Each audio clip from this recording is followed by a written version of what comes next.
আমার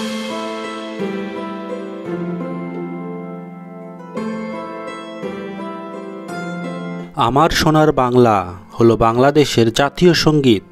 বঙ্গমাতা সম্পর্কে এই গানটি রবীন্দ্রনাথ ঠাকুর কৃতক 1905 সালে রচিত হয়।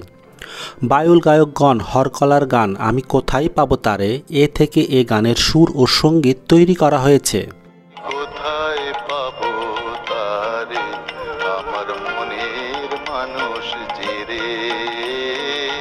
রবীন্দ্রনাথ ঠাকুরের জন্ম 7ই মে 1861 এবং মৃত্যু হচ্ছে 7ই আগস্ট 1941, অর্থাৎ বয়স তার 80 বছর।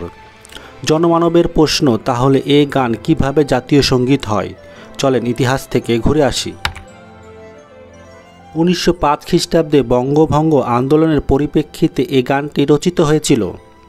13 জানুয়ারি 1972 তারিখে মন্ত্রিসভার প্রথম বৈঠকে এ গানটি প্রথম 10 চরণ সদ্য গঠিত গণপ্রজাতন্ত্রী বাংলাদেশ রাষ্ট্রের জাতীয় সঙ্গীত হিসেবে নির্বাচিত হয়। 1905 সালে প্রকাশিত রবীন্দ্রনাথ ঠাকুরের বাউল নামক গ্রন্থে গানটি অন্তর্ভুক্ত করা আছে।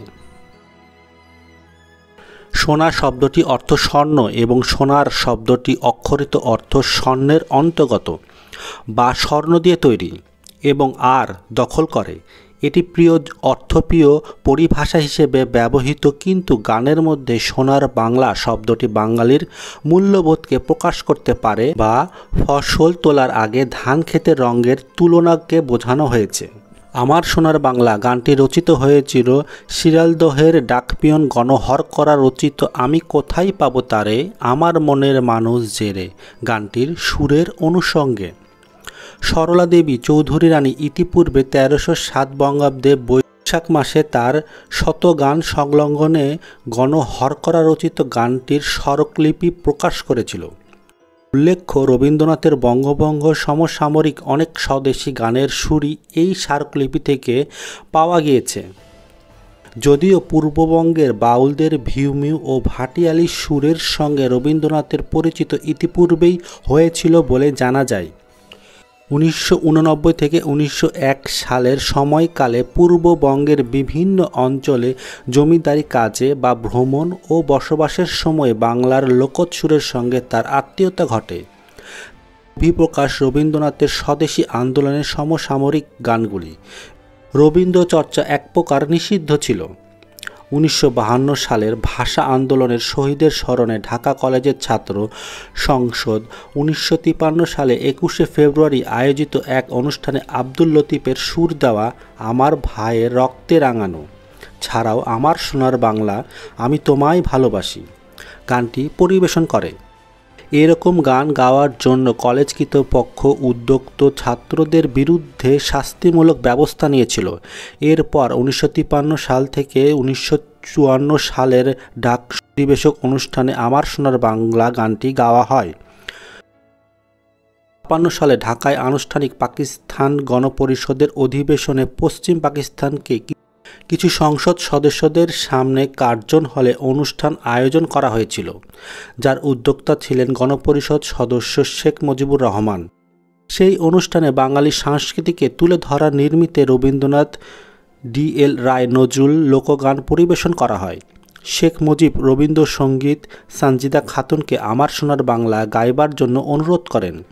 সানজিদা খাতুনের মতে, পাকিস্তানদের কাছে সোনার বাংলার প্রীতি ও ভালোবাসা জানান দিতে এই গানটি বাঙালিকে কতখানি আবেগ তাড়িন্ন করে তা বোঝানোর জন্য পশ্চিম পাকিস্তানের প্রতিনিধিদের গানটি শেখ মুজিবুর শোনাতে চেয়েছিল। 1947 সালে মুক্তিপ্রাপ্ত জীবন থেকে নেওয়া চলচ্চিত্রে এই গান ব্যবহার করা হয়েছিল। জহির রায় নির্মিত এই চলচ্চিত্রে তৎকালীন বাঙালি স্বাধীনতা আন্দোলনকে রূপকারের মাধ্যমে তুলে ধরা হয়েছিল। 1971 সালে 3 জানুয়ারি ঢাকায় পল্টন ময়দানে ছাত্রলীগ ও শ্রমিক লীগ আয়োজিত এক জনসভায় গানটি গাওয়া হয়। 1971 খ্রিস্টাব্দে 1 মার্চ গঠিত হয় স্বাধীন বাংলার ছাত্র সংগ্রাম পরিষদ। পরে 3 মার্চ তারিখে ঢাকা শহরের কেন্দ্রস্থলে অবস্থিত পল্টন ময়দানে অনুষ্ঠিত জনসভায় শেষে ঘোষিত স্বাধীনতার ইশতেহারে এই গানটিকে জাতীয় সঙ্গীত হিসেবে ঘোষণা করা হয়।